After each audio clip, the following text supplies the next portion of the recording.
আমাদের ব্যথার যে চিকিৎসা শাস্ত্র তার এক অন্যতম দিক খুলে দিয়েছে রিজেনারেটিভ থেরাপি।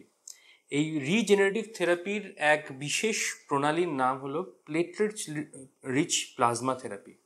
এই প্লেটলেট রিচ প্লাজমা কিভাবে কাজ করে? এই প্লেটলেট রিচ প্লাজমা আপনার শরীরের রক্ত থেকেই টেনে তৈরি করা হয়, এবং এই প্লাজমা যখন আপনার ব্যথা অঙ্গের ওপর দেওয়া হয়, সাধারণত ধরুন অস্টিও আর্থ্রাইটিস বা কোনো পার্শিয়াল টেন্ডন টিয়ার, এই ধরনের যারা রোগে ভোগেন, তখন এই প্লেটলেট রিচ প্লাজমা সেখানে গিয়ে সেখানকার রক্ত চলাচল সেটাকে বাড়িয়ে দেয়।